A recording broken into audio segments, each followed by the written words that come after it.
Bienvenidos y bienvenidas a esta nueva tertulia, el personaje y su historia, Memorias Vivas. Mira, se me quebró la voz. ¿Ah?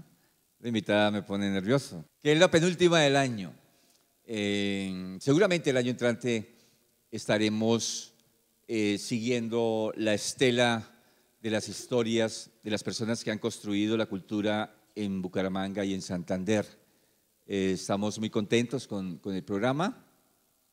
Se ha estado recogiendo un material que va a ser muy importante a futuro, pues son memorias relatadas de primera fuente. Y eso es muy importante, porque hay verdad en ellas, ¿no? Hay mucha más verdad que cuando le cuentan a uno la historia del otro. Y esta noche es muy especial porque esta invitada de hoy me ha sacado el cuerpo durante todo el año y finalmente aceptó la invitación. La doctora Carmen Cecilia Quintero Lozano. Recibémosla con un fuerte aplauso porque me dijo que estaba nerviosa. Bienvenida, doctora Carmen Cecilia, le voy a decir de aquí en adelante. Bienvenida a esta memoria, a esta tertulia alrededor de su vida y su obra. ¿Dónde empieza su historia? Por lo general los invitados arrancan su historia en la prehistoria, es decir, cuando no existían. ¿Sí? Pero sin irnos a la prehistoria de la humanidad, sino a la prehistoria familiar. ¿De dónde son estos Quinteros, estos Lozanos, los abuelos? ¿De dónde proviene la familia de donde usted se deriva? Bueno, buenas noches para todos y muchísimas gracias. Pacho me había invitado hacía rato y yo le dije en diciembre por quitármelo encima y llegó diciembre. Entonces, pero con mucho gusto. El tema de las memorias vivas, el cuento de la verdad no es tan verdad, ¿no? Como decía García Márquez, que la vida no es lo que uno vivió, sino lo que uno recuerda y cómo lo recuerda para contarlo. Entonces, si estuvieran acá mis hermanos, dirían, eso no pasó, pero para mí sí pasó. Yo nací en Bucaramanga, vengo de una familia acomodada, a mis hermanos los acomodaban muy bien en un cuarto y a nosotros nos acomodaban muy bien en otro cuarto. Mi papá era de San Andrés, provincia de García Rovira, que allá dice que cortan el agua con machete y tocan las campanas con escopeta. ¿Cómo se llamaba? Carlos Joaquín Quintero, pero no, era una persona muy noble, servicial, un hombre muy querido. Le decían don Carlitos. Mi mamá era de Bucaramanga también, pero mi abuelo Marco Antonio Lozano era de Fusagasugá. Un hombre, yo no lo conocí, tenía 2 años cuando él murió. Me hubiera gustado conocerlo porque a principios del siglo pasado él tenía una biblioteca y sabía leer y escribir. Opa. Y de acuerdo con las estadísticas, a principios del siglo pasado, de cada 100 colombianos, solamente 34 sabían leer y escribir. A final del siglo, de 100 colombianos, 96 sabían leer y escribir. Entonces tuvo que ser un hombre muy interesante. Recuerdo cuando estaba de unos 10 años que sacaron el baúl del abuelo, cuando viajaban en tren a Santa Marta y llevaban esos baúles grandes, sacaron los libros del abuelo, pero tocó botarlos porque tenían comején. Pues no tenía voz ni voto, pero yo hubiera dicho, déjenmelos, pero… pues bueno, esos fueron mis abuelos. Mi mamá era una mujer de una personalidad fuerte, pero se crió en varias ciudades porque mi abuelo era nómada, entonces estuvo en Santa Marta, Barranquilla, Cartagena, Neiva, y esa mezcla de culturas de una persona como mi papá muy tranquilo, querido, y mi mamá una mujer fuerte pero muy alegre. Y mi mamá nos contaba ella hablaba de los filósofos, de Juan Jacobo Rousseau. De hecho, un hermano mío se llama Juan Jacobo, nada que ver con Rousseau, pero se llama Juan Jacobo. Y y crece uno como escuchando esas historias que van despertando, o sea, que al final no, en ese momento de la vida uno va atando hilos y dice, por ese lado vienen muchas cosas. De eso se trata la intención de la tertulia, encontrar como el hilo que se desprende, del cual se agarra la persona para convertirse en el personaje. Nace en Bucaramanga, ¿no? Sí, señor. El 4. El día de San Francisco de Asís. Compartimos día de nacimiento, ¿no? A mí me pusieron el nombre del santo, ¿no? A ella debieron habérselo puesto también, ¿no? Debía ser Francisca Cecilia. Mi mamá era más adelantadita a la época. Bueno, ¿la niñez dónde la pasa? ¿Aquí en Bucaramanga? En el barrio San Francisco. Una niñez que de pronto algunos de los que están acá recordarán, otros ni se imaginan, los jóvenes, pero en la que uno podía salir a la calle a jugar, en la que los vecinos de la cuadra cuidaban a todos los niños de la cuadra.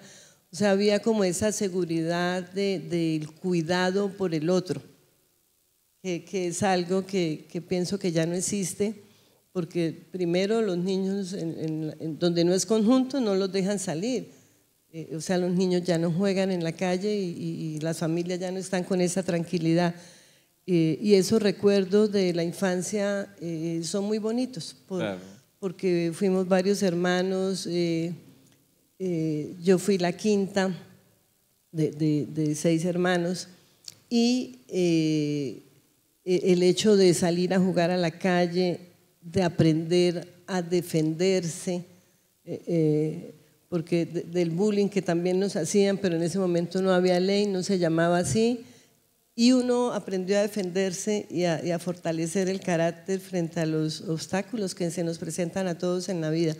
Entonces sí tengo recuerdos muy bonitos de esa infancia, donde había disciplina, pero también mucho amor. O sea, uno sabía que pertenecía a una familia y que si salía a la calle cuando eso, las vecinas que hicieron algo de comer y le mandó a su mamá y entonces uno le mandaban a devolver el plato y tenía que llevar algo también, eso ya no existe. Y es bonito recordar que lo vivimos y toda esa suma de todas esas pequeñas acciones creo que van formando, o sea, en ese hilo conductor van formando sentimientos y deseos sobre los que trabajar para ofrecerle a otras personas. Los vecindarios eran muy unidos, ¿no? Casi todos eran amigos, se conocían, compartían cosas, cuidaban los hijos de los otros y al revés, ¿no? Ya no pasa eso, ¿no? Ya no sucede eso. Yo no he vuelto a ver eso. Tengo una nieta de 10 años, viven en un conjunto y por eso la dejan en el conjunto con las 2 o 3 nomás.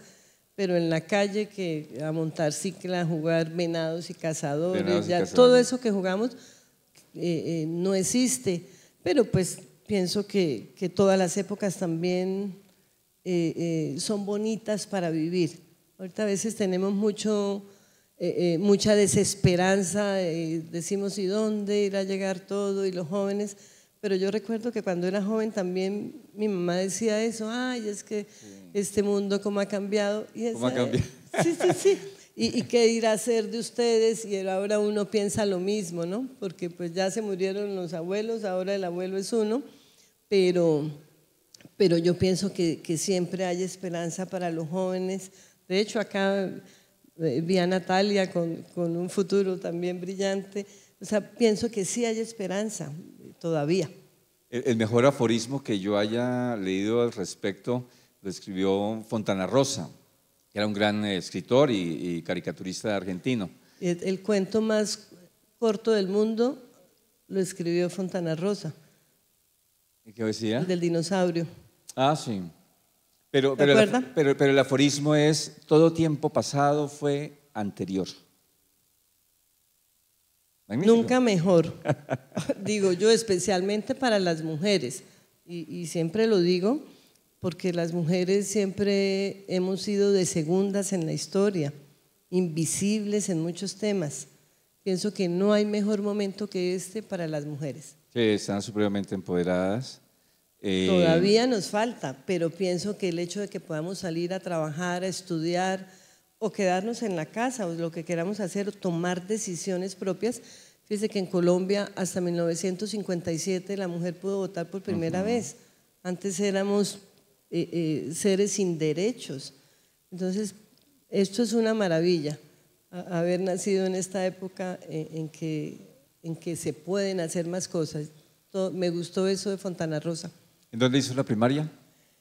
Yo hice la primaria en un colegio de una familiar de mi mamá que se llamaba el Liceo de mi papá, el Liceo del Divino Pastor. Ellos eran profesores y era un colegio pequeño, privado, muy consentidas porque éramos familiares de los dueños.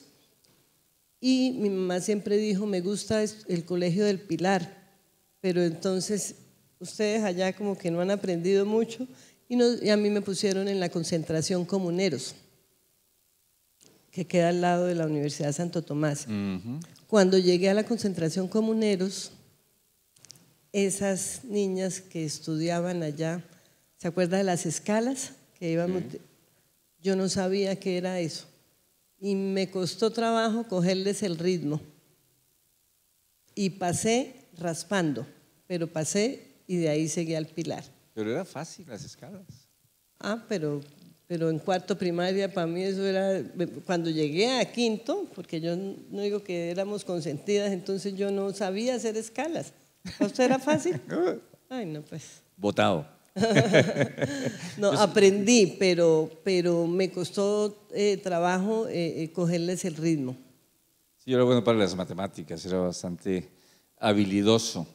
Hasta que ya la literatura también me sacó de ese contexto de los números. ¿El bachillerato dónde? Bachillerato en el Colegio del Pilar. En el Pilar. En el Pilar. Todo el bachillerato de primero a sexto. ¿Cuando estaba ahí en el Parque Centenario? Sí, en el Parque Centenario. Esos fueron momentos muy, muy chéveres porque era otra época. Yo fui del equipo de básquetbol, no porque supiera jugar, sino porque tenía las piernas largas y el profesor me decía, métase, pero a mí no me gustaba, no me gustaba.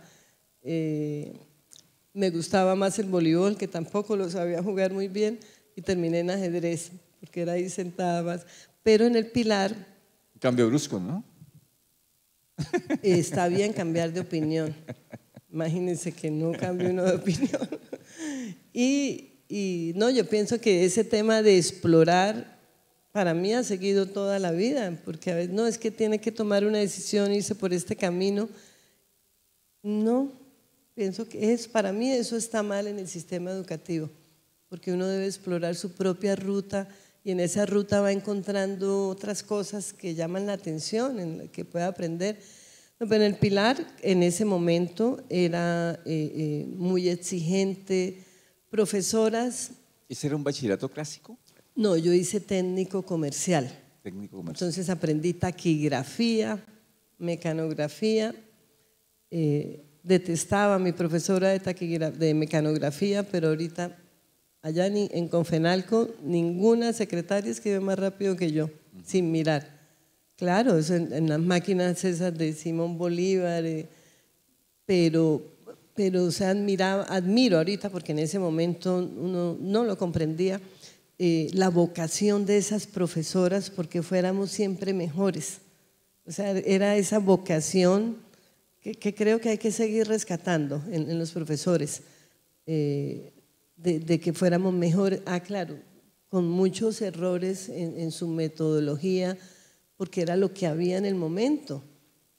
Y yo pienso que uno va viviendo la vida con lo que hay, con lo que se presenta, con lo que sabe, y la intención la mayoría de las veces es buena. A veces no es el mejor camino, pero entonces ahorita yo admiro mucho a esas profesoras que enseñaban con tanto gusto, con vocación. A veces se les iba la mano en la vocación, ¿no? Pero chévere. Asumían como un rol de segundas mamás, ¿no? Sí, pero de Estaban las bravas. de las bravas. No sé si usted escuchó en Claro, el es que las colegio del mamás de Pilar, antes eran distintas. sí, a doña Amalia de Ospino, ¿la escuchaba? Sí. ¿La escucharon por acá?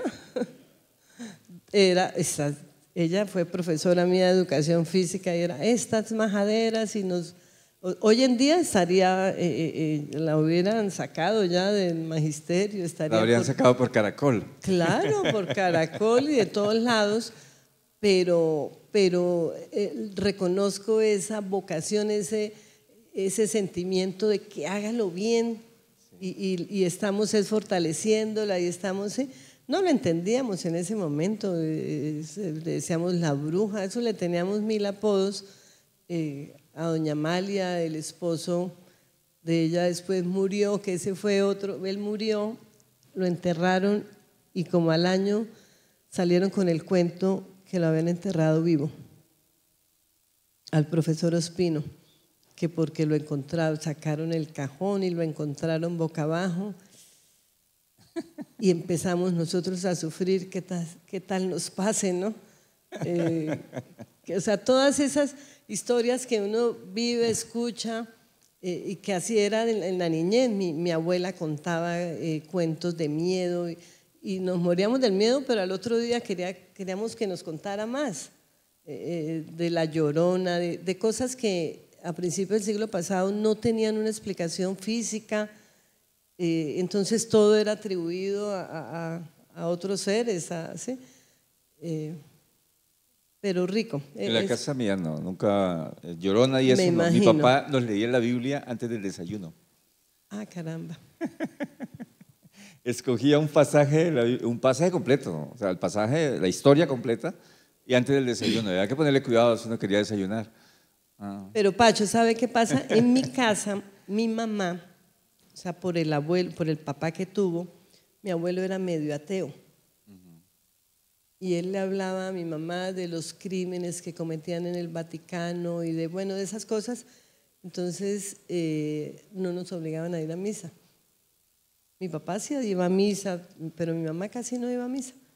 Las novenas de aguinaldo, las de Navidad, íbamos con mi papá. Pero entonces no nos obligaban y mi mamá pensaba más allá, era más de las acciones, de ser buena persona y de la ética que de estar rezando. Después digo que fue más adelantadita la época. Pero mi papá no nos ponía a rezar. Hombre, en la casa nunca nos leían. Él leía, él simplemente leía una historia completa. Yo creo que lo que hacía era promoción de lectura, yo creo. Ah, me imagino. ¿Y el Cantar de los Cantares se lo leyó? Él lo leyó. Tuvo que Te lo haberlo leído. recomiendo. ¿No lo ha leído? No. El Cantar de los Cantares de la Biblia. No recuerdo, pero yo sí recuerdo que todas las mañanas antes del desayuno lo hacía. Y recuerdo que no nos ponía a rezar, no rezábamos, simplemente leía la historia y a desayunar y cada quien a lo suyo. Él me enseñó a leer con la Biblia. Sí, no, antes de que entrara a la escuela, porque yo soy el menor de 7 hermanos. Entonces, él tenía un método extraordinario. Él no decía la M con la A, ma, la P con la A, pa. No. Él decía, mire, aquí dice, en el principio Dios creó los cielos y la tierra. Y yo me aprendía la frase.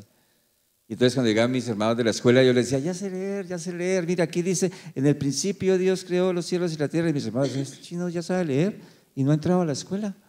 ¿Sí? Porque mi papá me enseñó. No es carreta, es verdad. Bueno, ¿qué pasa cuando está terminando el bachillerato? Hay que pensar en el futuro. ¿Qué quiere hacer en ese momento? ¿Y qué termina haciendo? No he terminado. ¿No ha terminado de pensarlo? A ver, cuando salí del Pilar, me presenté en la UIS para estudiar enfermería y quedé, porque eran muy pocos cupos y nos presentamos esa vez yo creo que como 500 personas. Yo quedé, o sea, me faltaron para llegar como 15. Entonces, uy, qué pesar y qué… Con examen de admisión era, ¿no? Sí, señor. Había examen de admisión para entrar a la UIS. Sí, claro.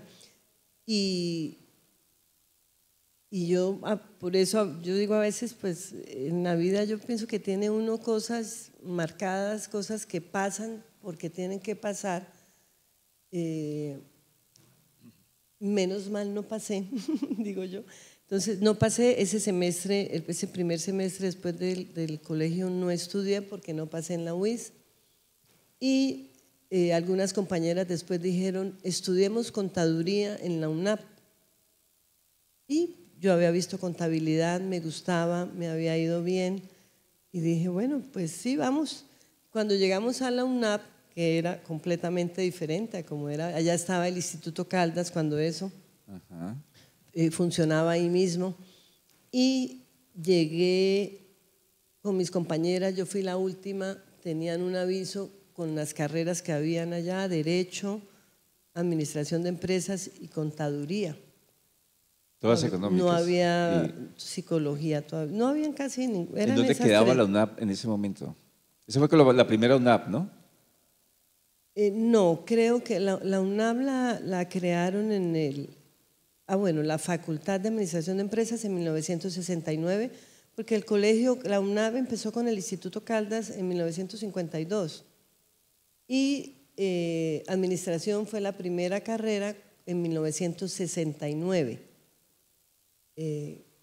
Entonces yo llegué y miré, todas mis compañeras se escribieron para Contaduría, pero cuando yo vi Administración de Empresas, ni siquiera sabía qué era eso, me sonaba cualquier cosa, entonces yo compré el formulario de inscripción de Administración de Empresas. Entonces mis compañeras, no, ya que ya lo compré, y me presenté para Administración y empecé, pero como a los 2, 3 semestres no me sentía a gusto. Sacaron psicología, yo dije, esto sí me gusta, pero ya para cambiar. Y la verdad sí me demoré en Administración de Empresas porque sentía que no era lo que yo quería estudiar. Y un día le dije a mi mamá que no quería seguir estudiando. Ella, no, que mi hermano, uno de mis hermanos, no, que continúen. Y casi como por complacernos, porque como las mujeres, yo pienso que todavía nos han educado para ser muy obedientes. Los señores también, no son tanto, pero la educación era basada en la obediencia. Todavía se da algo, yo digo que quiero dictar un curso dirigido solo a mujeres que se llame Cómo dejar de ser tan obedientes, porque seguimos siendo obedientes. Yo seguí por eso, porque mi mamá dijo, no, mija, termine ya. Y bueno, ahí terminé, pero… Como sí, forzaita. Sí.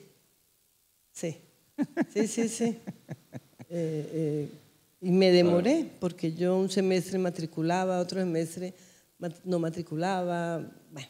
¿Pero por desgano o porque hacía otras cosas? No me sentía bien en ese grupo, yo no me sentía bien nunca en ese grupo, siempre he sido muy tímida. Bueno. Levante la mano a los que están de acuerdo con eso. Yo no.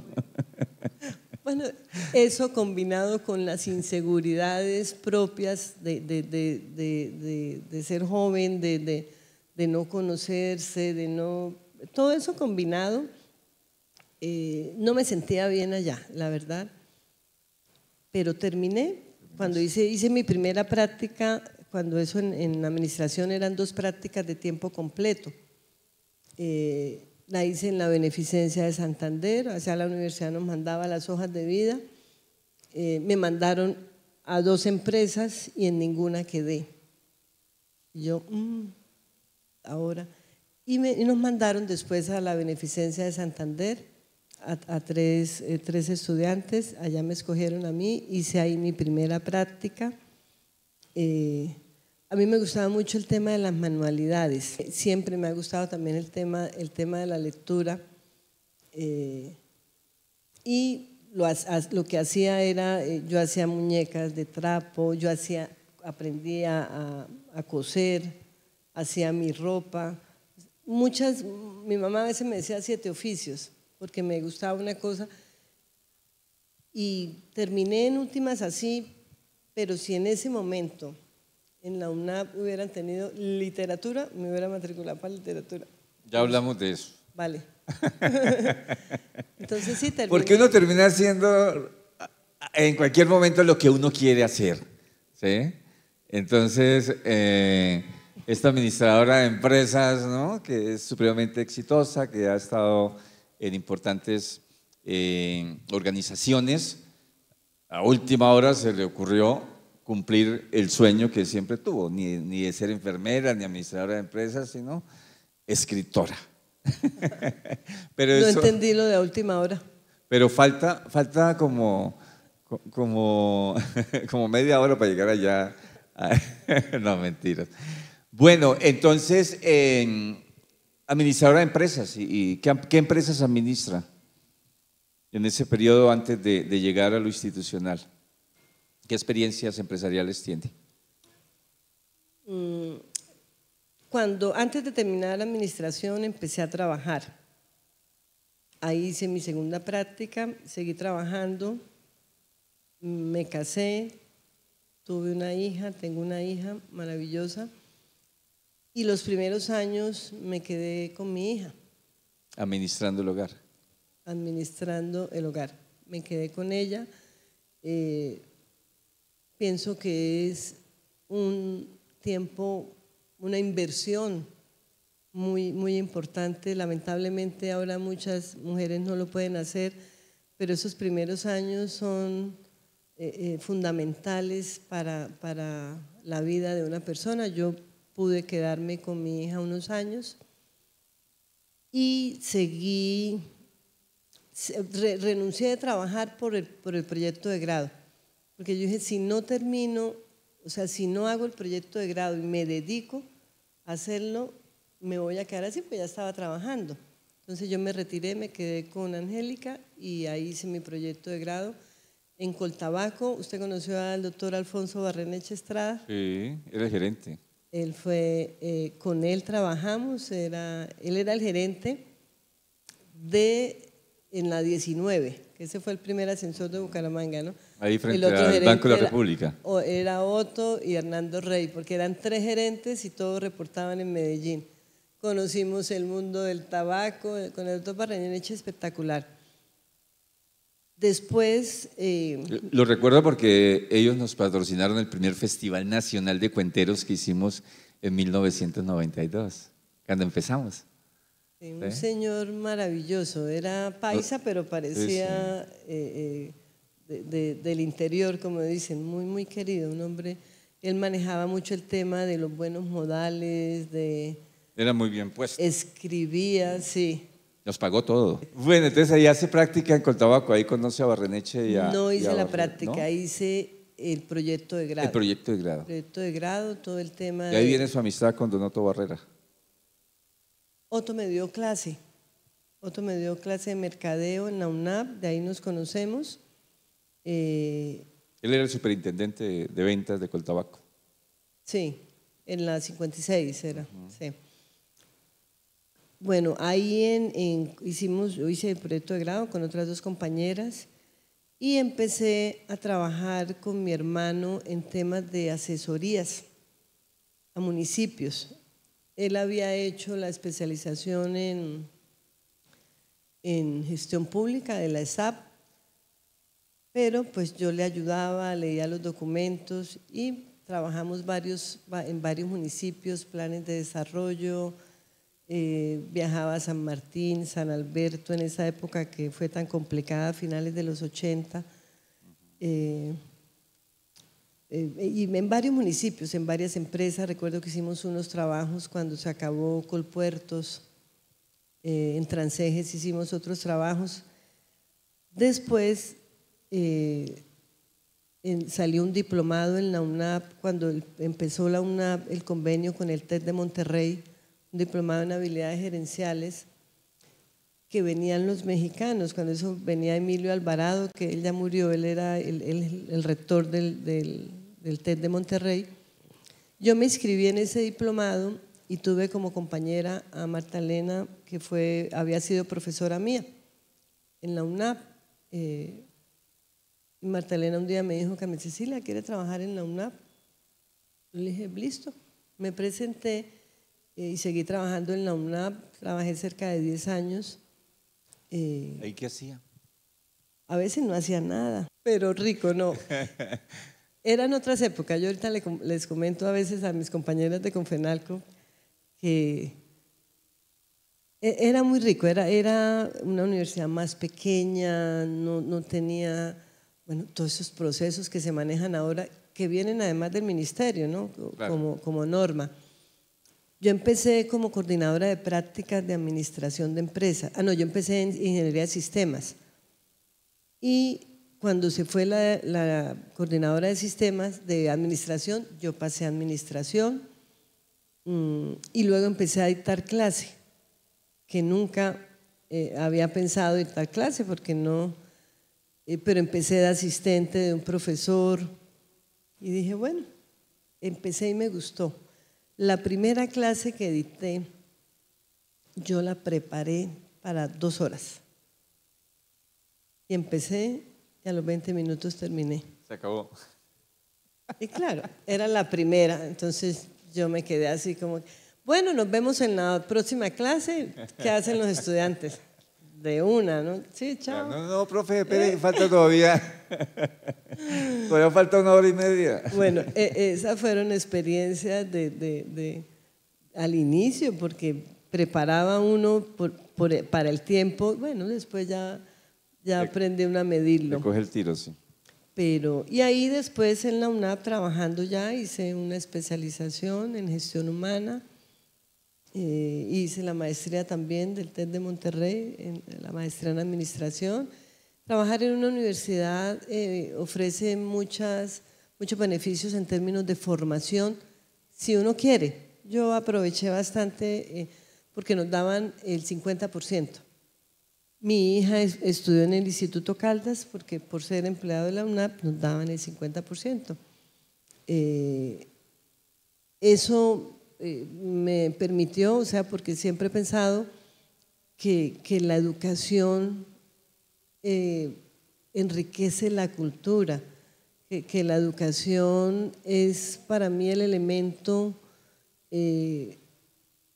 permanente, duradero, que transforma la vida de la gente, porque usted estudia y si sigue en ese camino empieza a ver, a comprender el mundo en el que vivimos o a no comprenderlo, porque a veces dice uno, pero ¿qué pasa? Pero empezamos a entender, o yo empiezo a entender todas esas relaciones, esas historias cuando lee uno escritores de hace 100 años, 200 años, se da uno cuenta que hay muchos elementos de la historia que se repiten. Y eso, yo aproveché en la UNAP el tema del estudio, quedaba tiempo, cuando empecé con prácticas, quedaba tiempo, entonces me iba para la biblioteca. Y allá en la biblioteca disfrutaba mucho.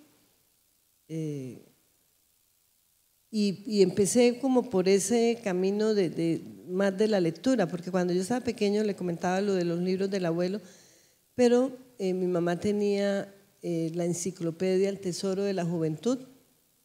¿No lo conoció? No. Eran 20 tomos, yo tengo 19 nomás. El Tesoro de la Juventud de mitad del siglo pasado, se la compraron a mi hermano mayor. Y ahí tenía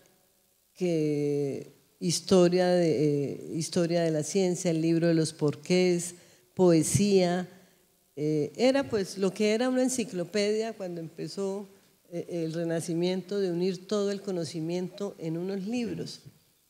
Y ahí me aficioné mucho por la lectura, me aprendía las poesías de memoria. Cuando éramos acomodadas las 3 hermanas en un cuarto, yo tenía que recitarles todas las noches una poesía. ¿Ya grande? No, estábamos adolescentes. Ah, okay. En ese momento ellas me odiaban, ahorita ya mayores se ríen. Usted sí era cansona, pero se han aprendido algunas. Y eran largas, como la de Los motivos del lobo, de Rubén Darío. La de Nuestro Día, ¿no? Claro. Pues. Ahí me empecé como a enganchar con el tema de la lectura por el que esa enciclopedia además venía con ilustraciones en colores, venían juegos, pasatiempos. Y en la UNAP, cuando empecé a trabajar, pude hacer eso, ir a una biblioteca, disfrutarla. Entonces ahí trabajé, conocí muchos estudiantes porque en prácticas eran al semestre cerca de 200 estudiantes, más los estudiantes a los que les dictaba clase. Yo dicté varias materias y algunos en segundo semestre, los volvía luego a ver en noveno, y el tema de ver, perdón, el tema de ver el progreso de los estudiantes, ¿sí? El valor social de la educación creo que es algo que se está perdiendo. Entiendo también por el mismo sistema, que es un sistema muy rígido, el del Ministerio de Educación de Colombia.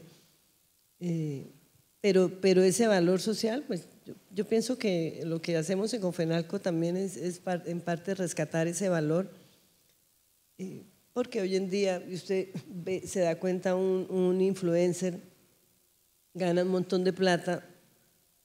Influye más sobre la juventud sin haber terminado el bachillerato. Un buen maestro, ¿no? Y ahí es donde uno dice, pero pues, ¿qué pueden pensar? O sea, ¿qué puede dejar? Entonces pienso que el paso por la UNAM me permitió reconocer más ese valor.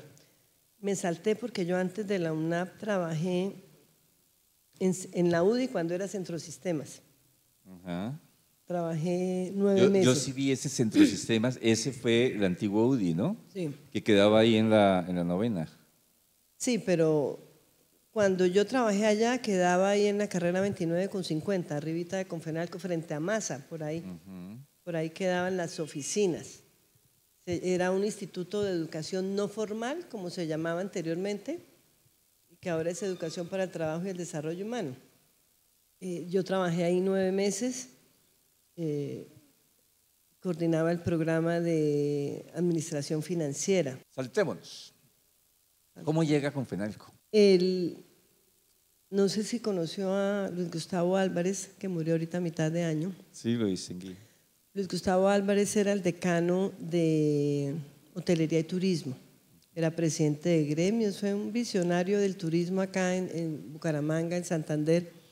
Y algún día me llamó y me dijo: Carmen Cecilia, mi amigo Leonardo Angulo necesita una persona de su perfil. Yo le mandé la hoja de vida a Luis Gustavo y él se la mandó al doctor Angulo. Empezó un proceso que duró cerca de 2 meses y así llegué a Confenalco. Hace 20 años. En mayo cumplo 20 años de estar en Confenalco en la Subdirección de Educación y Cultura. Desde ese, o sea, entraste a la subdirección. Sí. ¿Llevas 20 años en la Subdirección de Educación y Cultura? El requisito principal era llamarse Carmen Cecilia. Ok. Porque la persona que había durado ahí como 20 años también se llamaba Carmen Cecilia. Entonces allá dijeron que no era ni méritos, era porque ese era el requisito. Entonces me llamaba Y yo que pensaba que había empezado por ahí como de profesora de hora cátedra, no. Asistente del decano, de entrada a dirigir la Subdirección de Cultura y Turismo. ¿Cómo era esa subdirección? O sea, ¿cómo era el paquete cultural de Confenalco en ese momento? O sea, hace 20 años, porque yo recuerdo que Confenalco hacía muchísimas cosas. Tenía agrupaciones, era un actor importante en la cultura de la ciudad. Recuerdo, ¿cierto? ¿Cómo era? Ahí vuelvo a la frase de García Márquez: la vida no es lo que pasó, sino lo que uno recuerda, porque eso no pasó. Cuando yo llegué, el cargo subdirectora de Educación y Cultura. De cultura solo había un producto, que era la coral. No más. ¿Y era famosa? Era muy famosa, porque podían viajar a otros países, porque en ese momento la normativa permitía muchas cosas. Ahora estamos en otra época, las cajas de compensación tienen una normativa muy cuadriculada, o sea, hay muchas cosas que ya no se pueden hacer, como que una coral vaya a España a cantar cuando allá no tenemos afiliados. Entonces nuestra razón de ser son atender los afiliados. Entonces, el único producto que había era la coral, muy famosa, y Gestión Humana en ese momento había empezado a crear un grupo de teatro entre los empleados, pero no había más nada. Entonces yo dije, bueno, educación y cultura, pero de cultura no hay nada. Yo empecé en 2005 y en 2006 creamos el Departamento de Cultura, que hoy existe, y empezamos ya. Recuerdo que en esa, porque era más pequeña, la subdirección de educación era más pequeña, no teníamos tantos servicios como ahora. ¿Ahí ya estaban en la González Valencia? Sí, sí, en la González Valencia. Leí en ese momento un documento de la UNESCO sobre cultura, qué era la cultura, las líneas de cultura. Entonces yo dije, bueno, vamos a hacer esto. Las industrias culturales. Y empezamos ahí, definimos desde ese momento 6 líneas estratégicas en cultura, que son danza, teatro, música, cine, narración oral y literatura. Y de esas líneas empezamos a trabajar programas, desarrollamos programas en esas líneas. En eso hemos crecido bastante, hemos avanzado.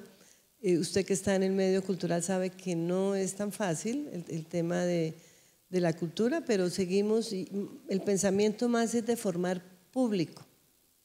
Y por eso empezamos desde los niños, que puedan apreciar una obra de teatro, que puedan escuchar un concierto de, no sé, de música de guitarra clásica, pero que desde pequeño empecemos a despertarles ese gusto. Lo mismo el tema de la lectura. Voy por ahí, ¿no? Sí. Cuando yo llegué, el gimnasio pedagógico estaba en 3 casas y estaba en Barbosa y Socorro. Como a los 2 años se abrió San Gil del gimnasio pedagógico, y en el instituto empezamos también con otros programas técnicos laborales más cortos, porque eran programas, yo recuerdo que tuve choques con muchas personas por muchas cosas pues que pensaba, y que todavía estoy convencido que así es. Como nadie me dio un argumento diferente, pues así es. Programas técnicos laborales de 2 años, de 2 años y medio, en una cadena educativa como vamos hoy en día, no me parecía que debía ser. Entonces pasaron a 1 año. Bueno, empezamos a trabajar otros enfoques. Y en el área de cultura empezamos a esas programaciones, a tener una agenda cultural mensual. Empezamos también hace varios años a llevar la provincia, porque en Confenalco estamos en 13 municipios del departamento, y las personas, los jóvenes, los niños de provincia tienen menos posibilidades. Acá en Bucaramanga un joven tiene más para entretenerse, en provincia no. Pero también en todo ese recorrido, porque yo he estado desde la educación inicial hasta la educación superior, me he dado cuenta que el tema de lectura es fundamental. Porque, mira, ya recibimos muchas hojas de vida. No más ayer recibimos una de un profesional con maestría que la llevó título obtenido con P. Y así un montón que uno dice, pero no se nota que pasaron. Pero pienso que esa falla son temas de lectura. Entre más lee usted, más puede tener mejor ortografía, más, porque usted se ve obligado en algún momento a buscar una palabra. El tema de significado, y también digo, si usted conoce pocas palabras, si su vocabulario es limitado, ¿cómo comprende el mundo? Limitado también, ¿sí? Porque no hay forma de que usted abra la mente para entender el mundo que estamos viviendo si su vocabulario es limitado. Entonces yo dicté también clase en la UCC y alguna oportunidad un estudiante me hizo una pregunta de qué significaba una palabra común y corriente. Yo creí que me estaba tomando el pelo. No me tome el pelo que estamos en examen. Y, sí, pero yo después les decía, no, tienen que ampliar ese vocabulario. Por eso empezamos desde 2015, o sea, duramos un año con el equipo de educación diseñando un programa que se llama Leo, que es de fomento a la lectura en la primera infancia. Entonces muchas personas nos decían, pero es que los niños de primera infancia hasta los 5 años no saben leer y escribir. Y tienen razón, no tienen por qué saber leer y escribir. Pero sí, usted le da a un niño un libro lleno de imágenes, él le lee un cuento. Si lo hace con los adultos, nos quedamos corticos. Pero un niño con imágenes arma un cuento, uno no, muchos cuentos. Y eso es lo que queremos, acercarlos a esas manifestaciones literarias, a los libros.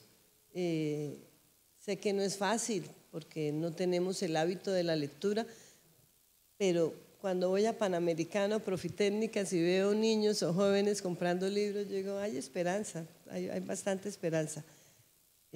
Empezamos ya, nosotros ahorita estamos atendiendo más de 4.000 niños de hogares comunitarios del bienestar, tenemos cerca de 30 promotoras de lectura, compramos los libros, las capacitamos, bueno, estamos trabajando fuerte en eso y ahora pasamos a Plan Nacional de Lectura en bachillerato, en cuarto, quinto y sexto. Tenemos una curadora muy buena que es profesora de literatura, nos ayuda con la selección de los libros y bueno, eso es algo que me apasiona porque me gusta leer y me gustaría que los niños aprendieran y apreciaran eso. Pienso que ya los mayorcitos no hicimos mayor cosa, pero los niños sí pueden hacer esos cambios. ¿Ese es el programa más fuerte que tiene actualmente la subdirección? No. ¿No? No. ¿Fuerte en qué sentido? Digamos que el que está con mayor énfasis de la intención, digamos, filosófica de la subdirección de cultura. Desde la filosofía, desde sí. La filosofía. No desde la plata. No, pero este programa… No, de que abarca más, sí, porque, ¿no? pero De que mire es más una profundo. cosa, Pacho, y usted que lleva un recorrido extenso en cultura, usted puede tener un programa maravilloso y muy bien diseñado, pero si usted no tiene recursos no hace nada y a esto hay que meterle plata. Y por eso, para mí el sistema de educación, la educación superior, como dijo Jairo Aníbal Niño, son los niños. Ahí es donde debe invertir usted más, en los niños, en la primera infancia, en la primaria y en el bachillerato, para que no nos quejemos después. No es el programa más fuerte, para mí es el más consentido, sé que para algunas de mis compañeras también es el más consentido. De hecho, estos programas se llaman programas consentidos, porque tienen mucho sentido por el impacto que tienen, pero también porque los consentimos. Tenemos en la misma línea otro programa que trabaja todo el tema de juego, que tampoco nos enseñaron, uno dice todas las embarradas que uno comete con los hijos, la parte del juego, cómo los prepara y cómo les desarrolla otras habilidades para cuando entren al colegio. Tenemos programas de deportes que es en términos de recursos y de cobertura es el más fuerte, porque son cerca de 14.000 niños que atendemos en fútbol, en baloncesto, ¿sí? Es el más fuerte en esos términos. Tenemos de manualidades, tenemos muchos programas, pero para mí el consentido es ese, lo que tiene que ver con eso de lectura. El año pasado sacamos también ya Club de Lectura Infantil, que se llama Árbol de Tinta. El diseño de ese programa lo hizo Domingo, que murió hace un par de días. Se nos fue la semana pasada. Otro programa de poesía y escritura creativa para niños que se llama Barco que te va lejos.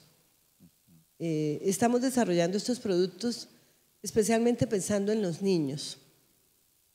Y ahí se pegan los papás. Pero es admirable, porque es ahí, la siembra se da ahí, ¿no? La siembra en el adulto produce poco, pero la siembra de los niños es muy profunda. ¿Te acuerdas lo que hicimos en 70 lugares del departamento, 70 instituciones, ¿no? Con la obra de Galán. Sí. ¿Sí? Lo que salió de allí. Un libro muy bonito. Me lo decían mis abuelitos, me lo decían mis papás. Como el verso ese verso creo que es de, me lo decía mi abuelito, me lo decía mi papá, me lo dijeron muchas veces y olvidaba muchas más. Ese es Goytisolo, creo. José Agustín Goytisolo, un poema de… No había nacido. Eso fue muy lindo, porque les contamos una historia a los niños y los niños fueron a hablar con sus abuelos, con sus padres, a indagar sus historias y ellos mismos construyeron esas historias que se entregaron y ustedes hicieron un libro maravilloso y ¿No ilustrado. ¿Tiene? No lo tengo. Tiene que ir a recogerlo. Pero fue otra forma de acercar a los abuelos con los nietos.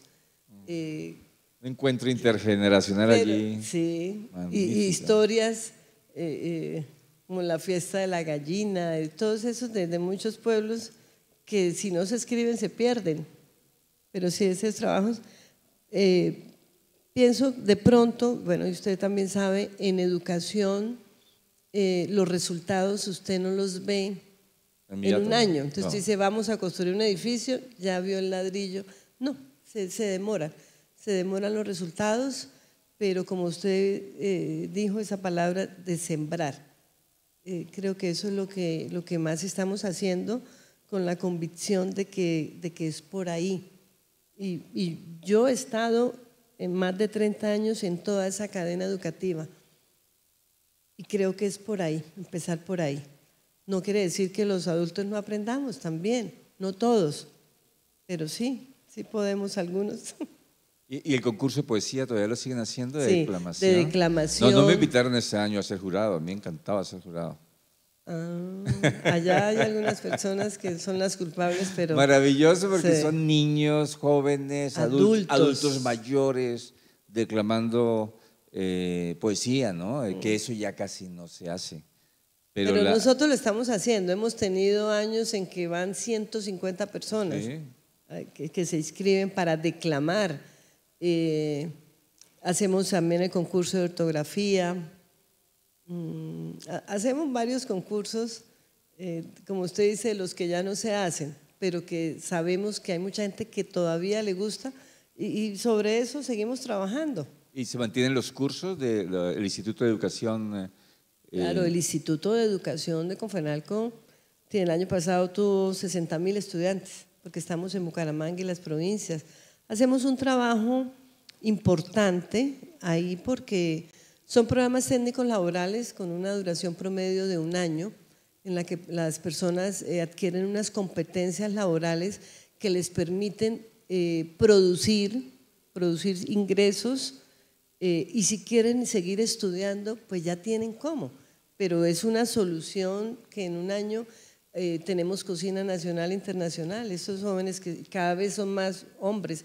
En 1 año salen técnicos laborales, pueden ser auxiliares de un chef, otros ponen sus negocios y empiezan, y es importante, yo valoro mucho esa educación que antes se llamaba no formal, el ministerio ya le cambió el nombre y eso le da otro estatus, porque empezamos por ahí, bueno, en nuestra sociedad, entonces no formal es como que no vale, ¿no?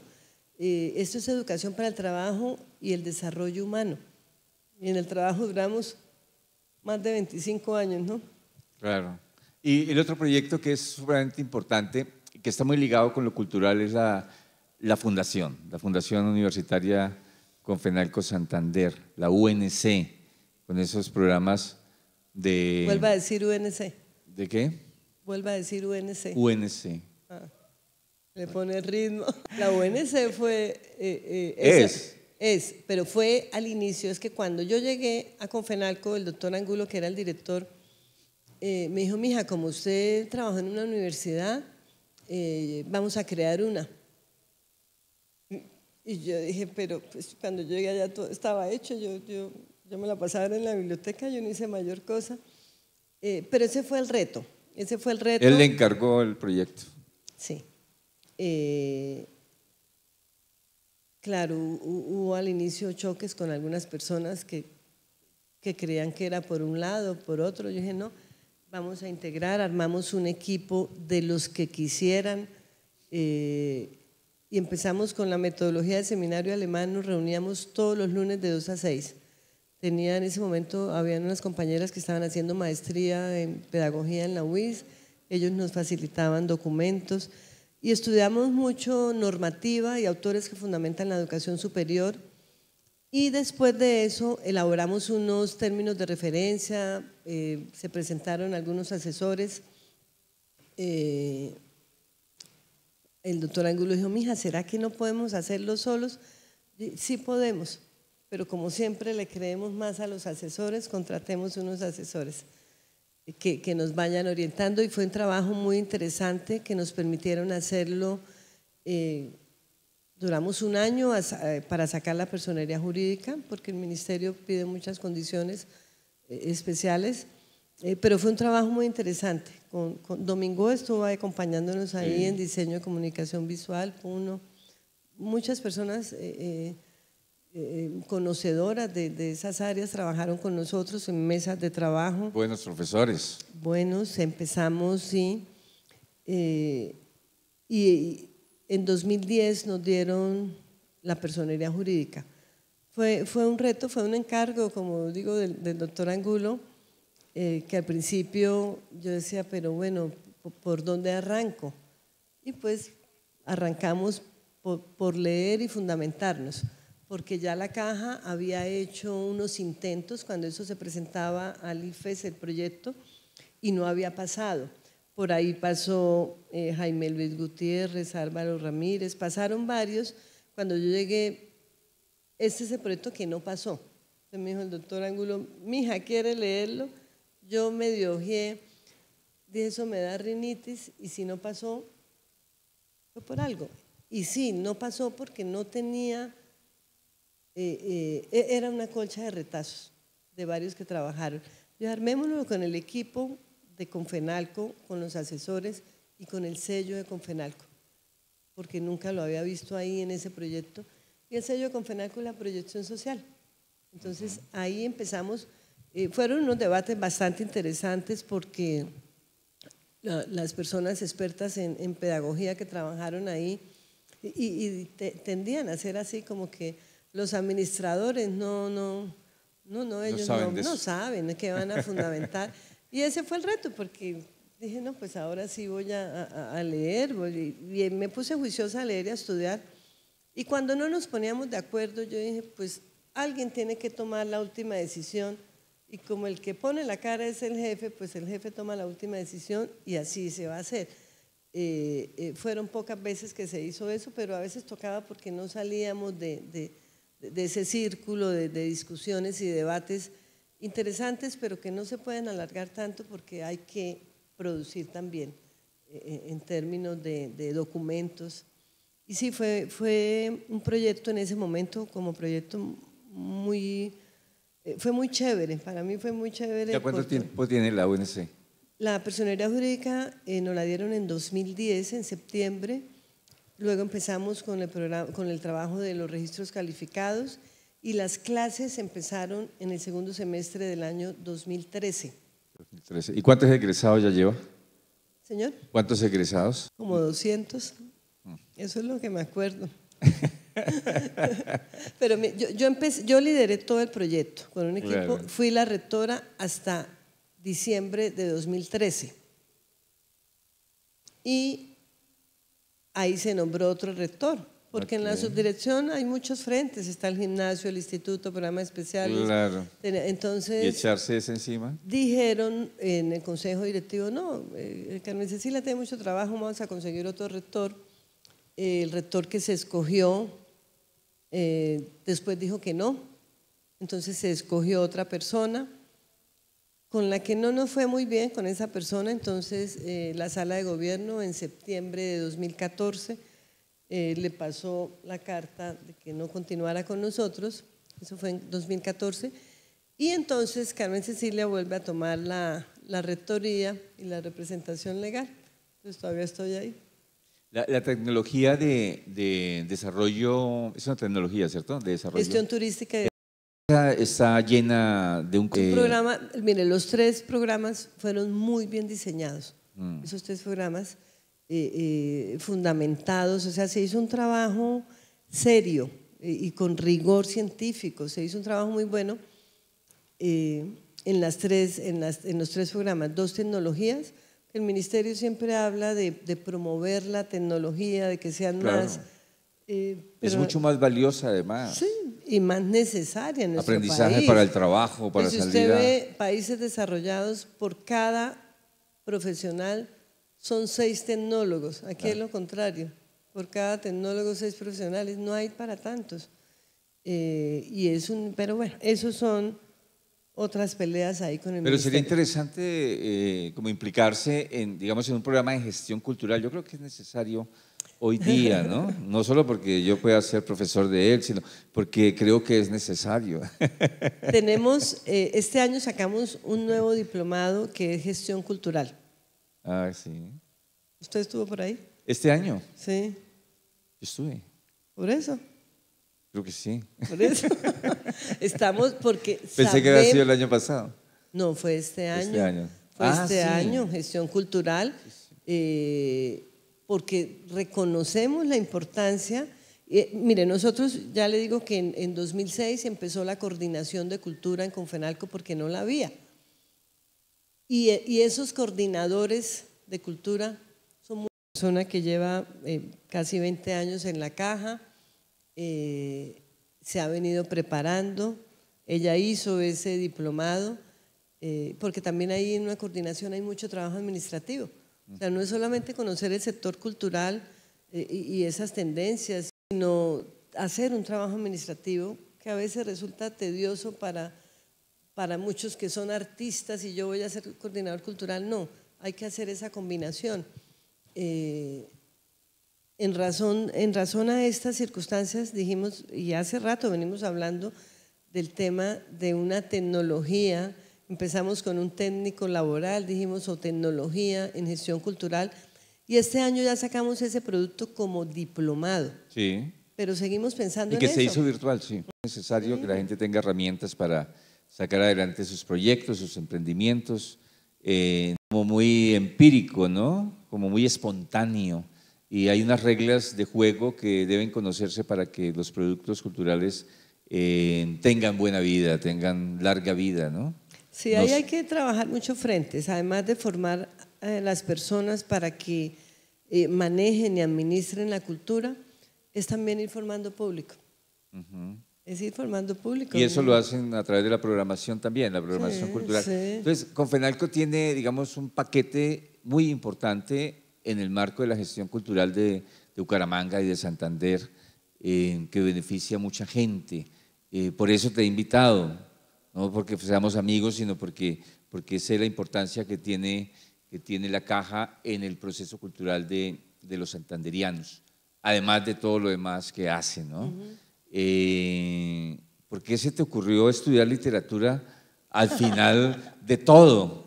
Para ir cerrando esta tertulia. Pero no entiendo por qué habla del final. ¿Por qué no cuando salió hora? Del colegio? ¿Por qué no? O sea, ¿qué pasó? ¿Por qué la literatura llega tan a destiempo?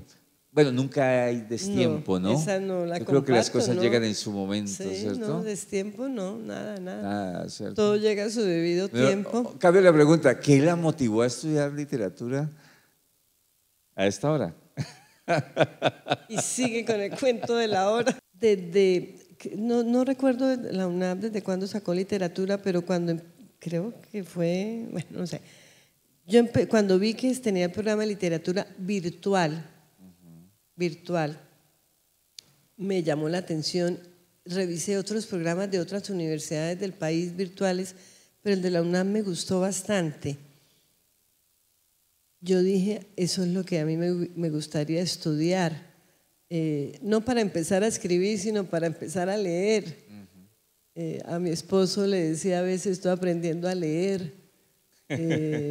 ¿Y cómo así? Sí, a leer de otra forma. Porque usted, la Divina Comedia la leímos en el colegio resumida, ¿no? Claro. Pero cuando la leí en literatura, para entenderla me tocó leer 7 ensayos dantescos de Jorge Luis Borges, que estudió la obra de Dante. Pero yo empecé, y yo decía, aplazando siempre, ¿no? No, el computador que tengo ahorita es de esos pequeñitos, ahí no puedo estudiar. Sacándole el cuerpo. Sí, o sea, con el deseo, pero siempre aplazándolo. Y en 2017 yo dije, bueno, voy a empezar a estudiar, pero yo no había presentado el IFES. Cuando yo empecé en la UNAP no era obligación, hacían Claro. una entrevista y ya. Eso era para la UIS. Y me dijo, pero allá era un examen, no era IFES. En La UIS no. Con el IFEX uno tenía derecho a presentar el examen. Si pasaba el examen tenía derecho a estudiar en la UIS. Bueno, yo Eran busqué dos y no había tamizajes. presentado el IFES, entonces pues me toca. Y me presenté, o sea, me inscribí, me tocó en la calle de los estudiantes, en el Santa María Goretti. Claro, como dice usted, a estas horas, dije, ir a exponerme, yo llegué muy juiciosa ese domingo con mis útiles escolares y eso estaba así, estudiantes. Y yo dije, ¿ahora cómo paso por acá? Pues la ventaja de esta hora es que llego yo y todos los estudiantes me abren espacio. Tal vez pensaron que yo los iba a cuidar. Y dije, bueno, pero son formas de, no crear, es una forma de uno exponerse sin necesidad a esta hora, porque allá me tomaban el pelo, en mi casa me tomaban el pelo. Me acuerdo un día el director que yo le conté, dijo, ¿para qué estudias ahora? Yo, pues, porque quiero estudiar, pero me tocó exponerme a presentar el IFES. ¿A los cuántos años hizo el IFEX? ¿Ah? ¿A los cuántos años hizo? Reste, tengo 62, eso fue en el 17, hace poquito. Y cuando llegué, porque nuestra sociedad discrimina al que es diferente, yo había impreso la citación y llevaba la cédula. Había una celadora allá en la puerta del colegio. ¿Para dónde va? Yo saqué la cédula, se quedó mirándome. Siga. La niña que estaba cuidando en el salón, también como que me senté, me quedé las 2 horas mínimas requeridas porque si no, no vale el examen. Y ahí se da uno cuenta que uno es de otra generación. Esos pupitres de palo pobre chino, la ventaja de ser uno joven. Yo no hubiera aguantado 8 horas ahí. Presenté, fui por la mañana, fui por la tarde, ya cumplí y empecé a estudiar en enero de 2019, virtual. Estudié 4 años, disfruté, aprendí, compartí muchos trabajos con una compañera que tenía 20 años, que era de Pereira, y otra de 40, que es licenciada en matemáticas y vive en Bogotá. A ella sí la conocí porque ha venido varias veces acá. Entonces ellas decían que era 20, 40 y 60 la generación. Aprendí mucho con ellas y aprendí a leer porque nos decían, bueno, escojan entre estas obras. Ya por ser la mayor, entonces, mi sigla CSQ, escoja cuál, yo escogía una novela y nos reuníamos algunos viernes por video. Empezaban ellas a hablar y yo decía, ¿será el mismo libro? Yo decía, ¿ustedes leyeron este libro? Sí, sí. Unas interpretaciones y unos, o sea, cosas que a mí nunca se me hubieran ocurrido, o sea, no se me ocurrían. Claro, yo sé que ellas también aprendieron algo conmigo, pero yo aprendí mucho más, me quedaba callada escuchándolas, porque sí somos diferentes y se da uno cuenta que es otra generación, otras culturas. Lo disfruté mucho, pero mucho es mucho y no más. Básicamente es una carrera para aprender a leer profundamente. Creo que… Es que yo estoy con ganas de hacerla.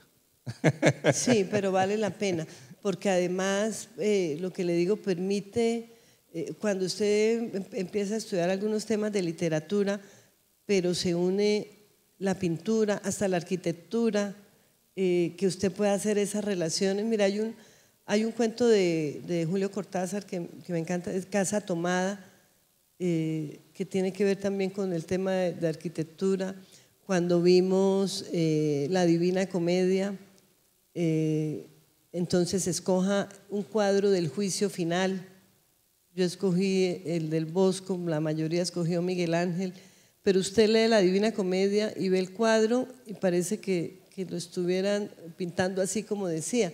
Mire, todas esas influencias, y por eso hablo de esas mentes del pasado que todavía tienen influencia, porque Dante con el tema de la Biblia cogió y escribió, y aquí infierno, purgatorio, paraíso, y la gente tiene todavía esa concepción de cómo él la escribió, lo que él hizo, escribió y pensó en ese momento de la religión.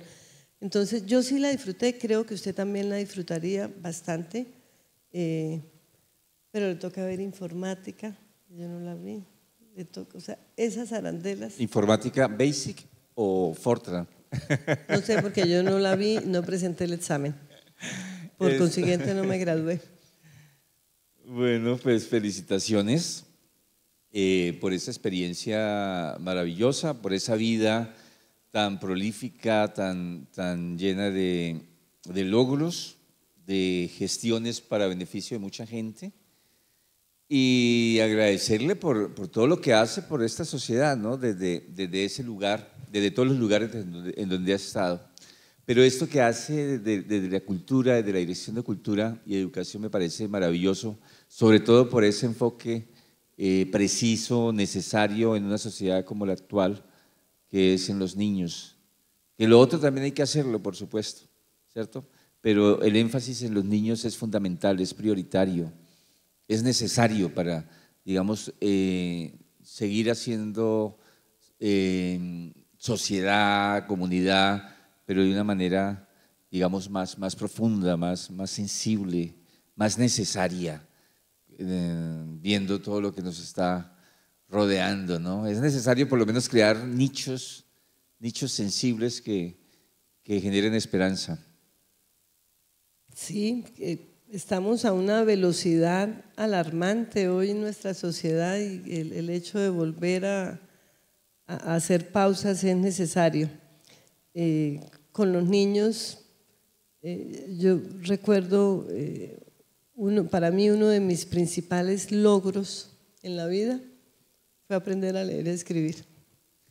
Y la gente se ríe porque parece muy trivial, pero aprender a leer y a escribir y seguir leyendo y escribiendo, y a mano a veces, porque es que ya que todo no, esa conexión entre la mano y el cerebro es fundamental en los niños y hay que seguir reforzando. Entonces, ese tema en esta sociedad del consumismo que estamos viviendo, tener esa pausa para sentarse a leer una historia, a vivir esas vidas, creo que es necesario. Y con los niños, definitivamente, el camino es por ahí. Se hace, a veces quisiéramos abarcar más cosas. Yo a veces les digo, allá en la oficina, a mí me da mucho pesar con los niños del África, que usted ve en televisión, enfermitos que se le paran las moscas, pero no podemos hacer nada por ellos, pero por los que están al lado sí. Y a veces queremos empezar por los de afuera, y los de la casa, los del trabajo, de esos no nos acordamos. Hay que empezar por ahí, hay que empezar a educar a los que están al lado. Yo no he tenido una experiencia más extraordinaria, profunda, maravillosa que esa que ustedes me permitieron tener en esas 70 instituciones educativas, viendo niños de todas las condiciones, ¿no? De todas las condiciones. Pero más que todo vulnerables. Vulnerables, en lugares apartados, en veredas, con los ojos desorbitados, mirando algo que tal vez jamás había ocurrido en su vida, una pequeña obra de teatro que contaba una historia donde ellos eran protagonistas, ¿no? Donde hay una escena, hay una fotografía, hay un momento, me pasó muchas porque fueron 70, en Barbosa. En Barbosa estábamos haciendo la obra, yo estaba contando la historia de los comuneros, pero a medida que se va contando la historia van apareciendo los personajes en la historia y un niño del público hace el personaje. Entonces aparece, por ejemplo, el virrey, ¿no? Entonces hay un niño que debe entrar a ser el virrey y yo le colocaba 3 cosas, una capa y un sombrero y un lugar, ¿no? Y él se empoderaba, ¿no? O el galán, o el pueblo. Eran como 15 niños que terminaban en el escenario así, representando los personajes de la historia que estoy contando. Y todos querían participar. Pero hay uno en Barbosa, y yo pregunto, ¿no? ¿Quién quiere ser el virrey? ¿No? Y por allá detrás escucho un sonido que dice, yo voy hasta allá, ¿no? Y es un niño especial. Es un niño que tiene dificultades de movilidad. Todos son especiales. Pero este es súper especial. ¡Yeah! Y yo, vamos, ¿eh? De una me lo traje, ¿no? Le puse la capa, le puse, era como un gorro, no sé, y se empodera el chico completamente. Se asume la posición, se sienta como un virrey, ¿no? En su silla, porque además tenía aquí un biombo, tenía unos símbolos allí ¿sí? Y aparecen, bueno, los otros, ¿no? Los campesinos, galán, todo, pero este era aquí, ¿no? Todo el tiempo, que dura la obra como 50 minutos, ¿no? Y a él le toca decir un texto en algún momento, cuando él niega, se niega a aceptar las capitulaciones que se firman en Zipaquirá por el arzobispo Góngora y los comuneros. Entonces el virrey de Cartagena, que está en Cartagena, tiene que decir, no acepto ese acuerdo porque fue concedido por la acción de la fuerza y lo que sea. Y entonces le digo al chico que tiene que hacer el texto, ¿no? Y el chico lo hace con su lenguaje corporal y con su lenguaje gutural. Dice, ¡no! Y todos nos quedamos así como que inmediato, todos el aplauso más grande de sus compañeros, de sus maestras, porque lo dijo tal como yo lo dije, pero en su lenguaje. Yo no puedo olvidar eso. Para mí, toda esa correría que hicimos valió la pena por esos momentos, porque no fue el único, sino fueron muchos. Y así deberían ser las clases de historia, pero todavía son en el tablero. Tenemos muchos retos todavía. Fíjese, y es algo que comentamos también allá en la oficina, en todos los sectores se ve el progreso. En la parte, en los automóviles, usted ya no ve un Cinca por acá, no ve cada vez con más tecnología, en medicina también. En todas las áreas el progreso se nota, es evidente. En educación todavía seguimos con el salón cuadrado, el tablero y el profesor. No hemos avanzado mucho. Hemos avanzado, pero no mucho. O sea, ya por lo menos no le pegan a los niños. Pero hay muchos retos todavía. Ese es un temor. Nosotros cuando hacemos procesos de selección, yo digo, para los niños este profesor, porque hay que también motivarlos. En Colombia ser profesor ha perdido mucho valor. Y allá a veces recibimos hojas de vida y dice, así sea de profesor. Y yo, espere, ¿se ha escuchado Cuando eso antes también? era supremamente importante, pero ¿no? debemos rescatar esa dignidad del profesor. Y hay que empezar porque los profesores suban la autoestima. Como decía Machado, ¿no? El más importante del pueblo debería ser el maestro, Ya me acordé del cuento de Fontana Rosa, el dinosaurio, el cuento más corto. Y cuando desperté, el dinosaurio todavía estaba ahí. Imagínenselo en política, en lo que sea, señora. Anastasia, ya te llevan el micrófono. Gracias. Sí, sobre una experiencia preescolar y me gustaría conocer su opinión, porque cuando usted dijo que los niños no son capaces de leer y escribir a esa edad, pero sí pueden crear historia a base de imágenes. Y yo recuerdo, teníamos una profesora súper creativa. ¿Ella qué hacía? Ni siquiera teníamos dibujos. Teníamos por ahí los juguetes amontonados en un rincón, muñecas, peluches, carritos, etcétera, etcétera. Y la maestra nos decía, por favor, escojan los 3 juguetes que le llaman la atención y por ahí en 10, 15 minutos me cuentan de ellos una historia. Y nos daba el tema, por ejemplo, piedad, perdón, misericordia, amor, etcétera.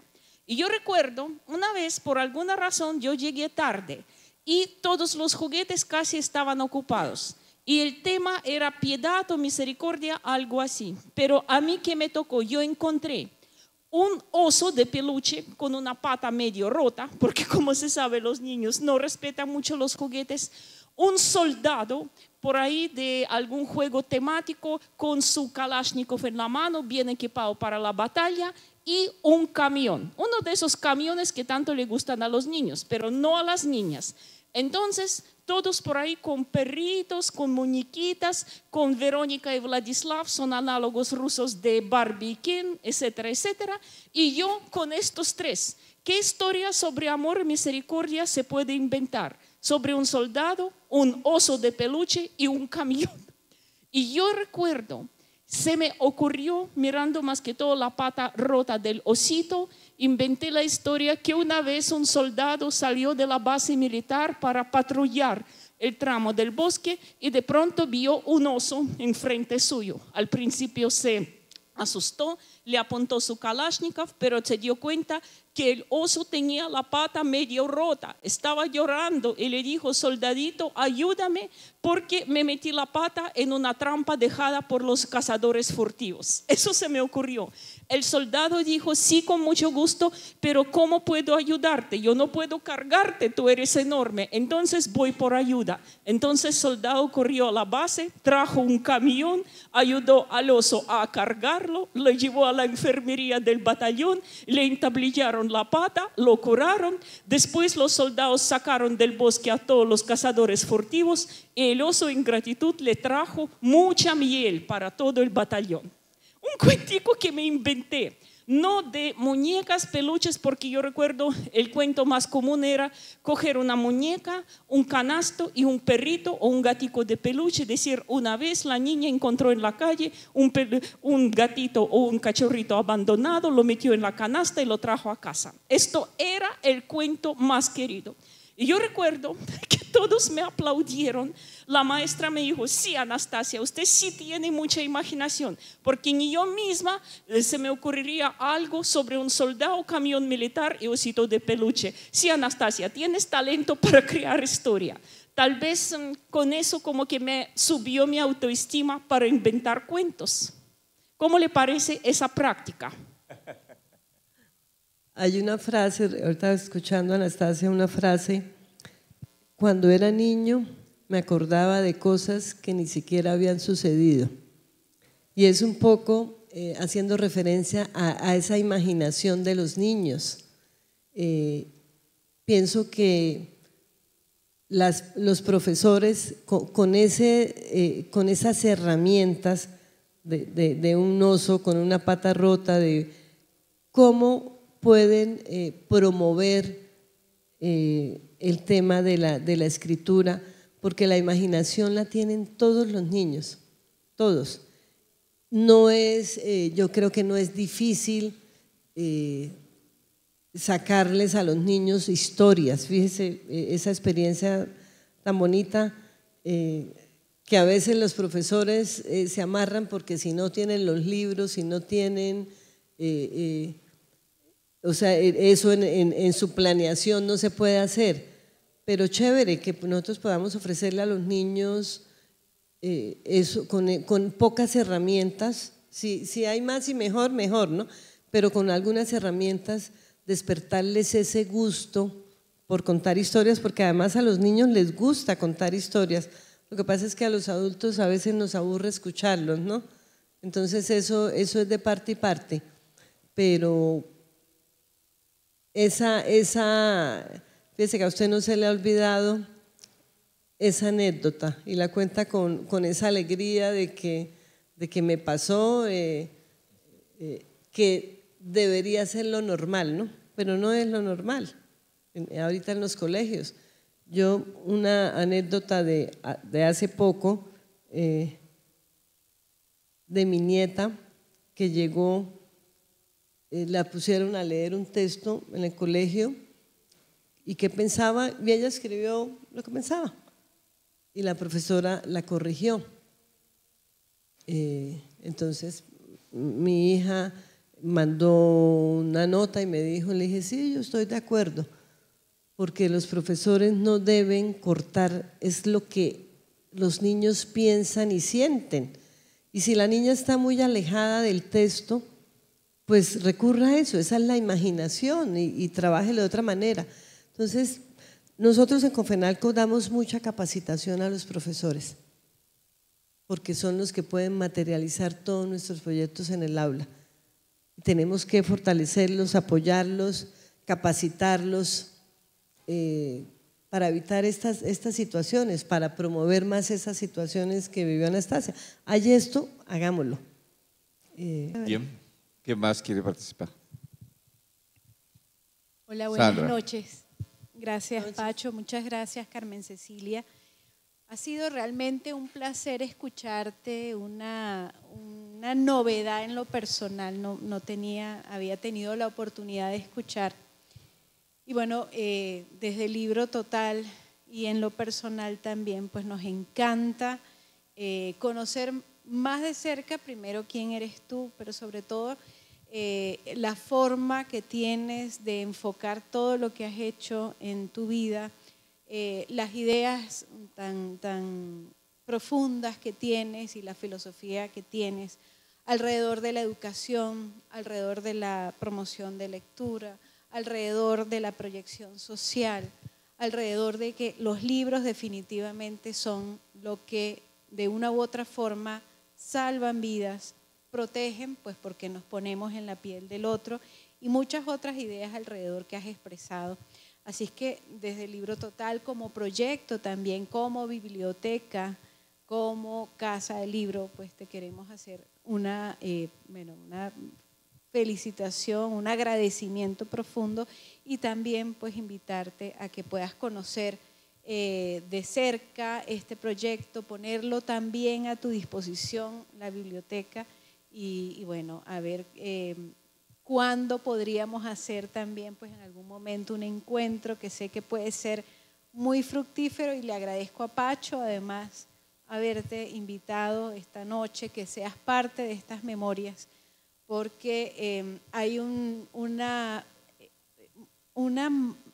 exquisita forma de aprender quién es el otro y cómo el otro ha llegado a un horizonte cultural a través precisamente de esto de las memorias vivas, de contarse. Sé que tienes muchísimo más que contar, se ve que, como te decía Pacho, tienes una riqueza en lo que has hecho profunda, y bueno, quedaremos con las ganas, así que además ofrecerte y darte otra invitación y todas las que tú tengas para venir a contar eso que sabes hacer tan bien. Bienvenida a este proyecto también, el Libro Total, y muchas gracias. Gracias, Pacho, de verdad. Gracias, Sandra. Muchísimas gracias, Sandra, por esas palabras. Conozco una parte de lo que es el Libro Total. He leído algunos libros. Aquí conocí los libros de Gustavo Cote Uribe, que no se consiguen en ningún otro lado. Los leí acá. La Divina Comedia me la leí de acá. No, entro, me gusta. Pero sí, yo pienso que podemos hacer bastantes más cosas. De pronto alguna vez hemos hablado con Daniel, porque hacemos parte del Comité Cultural del Teatro Santander. Ahí nos hemos encontrado, pero creo que tenemos muchos puntos más de encuentro en beneficio de la ciudad, de los niños, los jóvenes, los adultos. No es fácil, no son caminos fáciles, pero son caminos posibles. Claro, además hay Casa del Libro en Barranca, en San Gil, en Socorro. Esas, ¿no? Confenalco tiene un convenio con la Casa del Libro Total. Nosotros tenemos convenio para la biblioteca. Ya, mira. Ya están hermanados. Es que esas sinergias Pero hay más son cosas, magníficas. Sí. Perdonen. Es el encuentro cercano, ¿no? Es Sí. estas posibilidades que realmente creo que son lo que generan más esa chispa, ¿no? Más que el convenio como tal, es poder vernos, poder entendernos, poder conocernos y seguir, pues abrir nuevas ideas y nuevas puertas. Me encantaría pues poderte visitar pronto o el año que viene. Muchísimas gracias. Vale, con gusto, quedamos pendientes. ¿Quién más quiere participar de la tertulia para ir cerrando? Levanten la mano. Aquí adelante. Muy buenas noches para todos los presentes. Bueno, para empezar, estoy gratamente sorprendida por todo esto que nos cuenta la invitada de esta noche, la doctora Carmen Cecilia Quintero. Primero que nada, felicitaciones, felicitarla.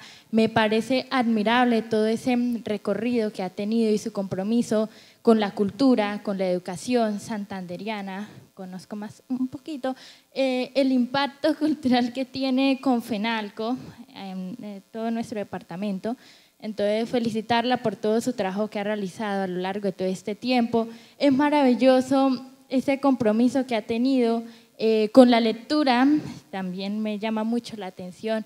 Entonces, felicitarla. Realmente quedó muy sorprendida y admirada. Es inspirador todo eso que usted nos cuenta. En muchas cosas estoy muy de acuerdo. Entonces, felicitarla porque es maravilloso poder encontrar a personajes como usted que están así de comprometidos con la lectura, con la cultura y con la educación santanderiana, y por demás felicitarla. Entonces, un honor haber podido escuchar todo esto que nos contó en el transcurso de esta noche y que, como ya han mencionado, queda mucho más por contar. Felicitaciones. Gracias. Gracias, Natalia. Bueno, felicitar también a la doctora Carmen Cecilia por toda esa labor y más allá de lo laboral se convierte en un tema de historia de vida, ¿no? Y cómo se convierte pues una gestora definitivamente de muchos procesos culturales que de alguna manera he visto.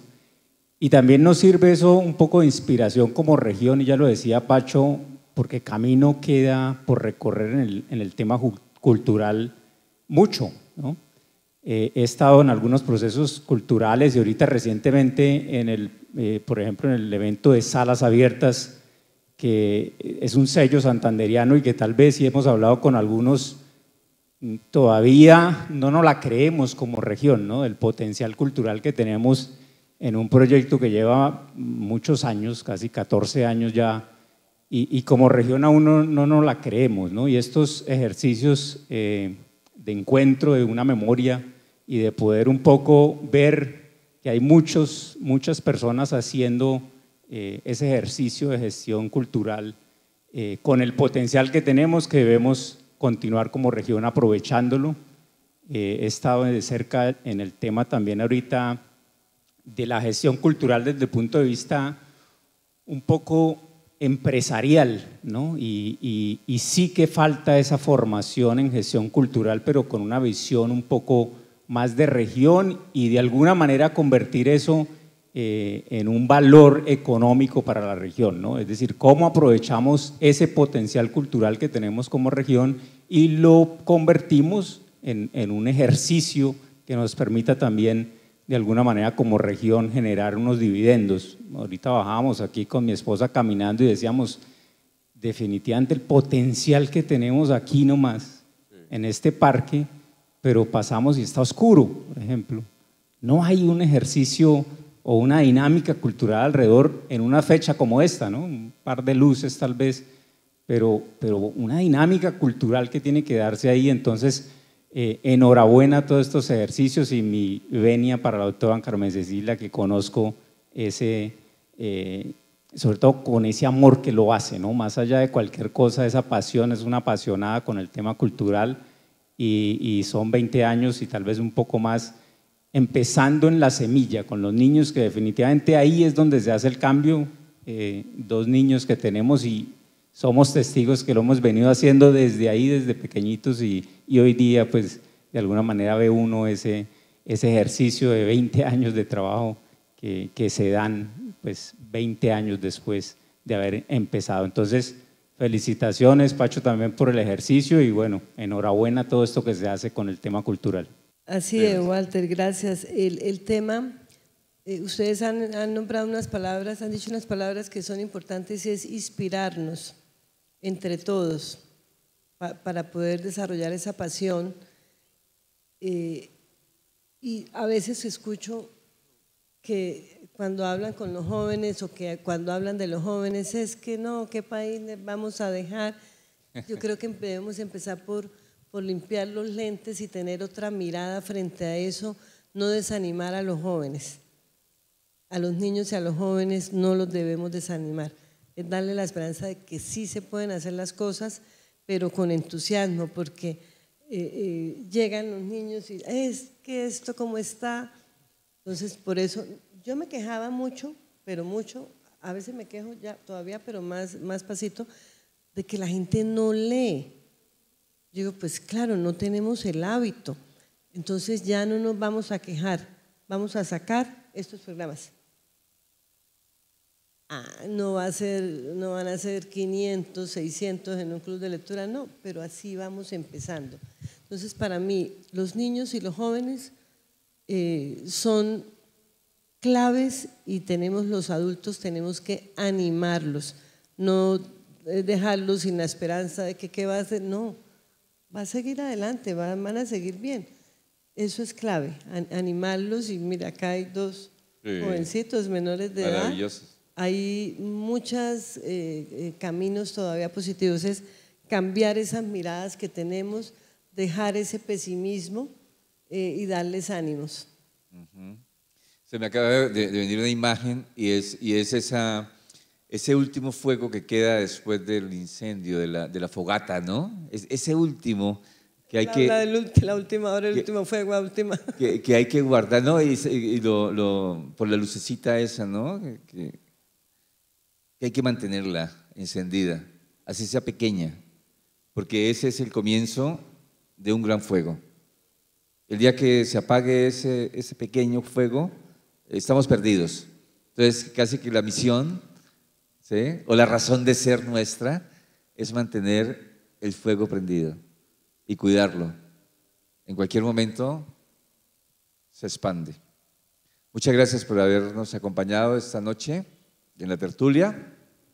Tenemos un gran invitado la semana entrante, será el último del año, el maestro César Chaparro, un gran pintor, grabadista y una persona que ha construido de manera importante el escenario de la plástica en Santander, una persona muy divertida además, que tiene muchas historias, también tragedias encima. Bueno, pero antes de irnos, ya están corriendo, yo por supuesto lo tenía pendiente, pero ellos no confían en mí. La Casa del Libro Total y el Libro Total, a nuestro invitado siempre le entregamos ese reconocimiento por su vida y su obra y se lo manifestamos en este sencillo pergamino que esperamos guarde con mucho cariño en algún lugar de su casa. Doctora Carmen Cecilia, muchas gracias. Ha sido un gran gusto tenerla acá. Un honor para nosotros, por supuesto, además del placer de escucharla. Muchas gracias. Muchísimas gracias por la invitación de varios meses y muchísimas gracias a todas las personas que nos están acompañando hoy. Quedan muchos más pendientes. Estuvo muy seria, porque ella en la vida real no es así. Quienes la conocen saben, ¿cierto? Que estuvo muy seria. Sí, sí. ¿Qué es seria? Es que a la gente aquí dice seria es hacer cara de brava, no, seria es cumplir. Y fíjense que desde que llegué me está diciendo que a última hora, que por qué a última hora, que en el último momento, que casi que al final de la vida quiere que le diga algo. Si usted me toma una foto de cómo me siento por dentro, saldría una hermosa mujer de 30 años. ¿Soy yo, Pacho? Wow.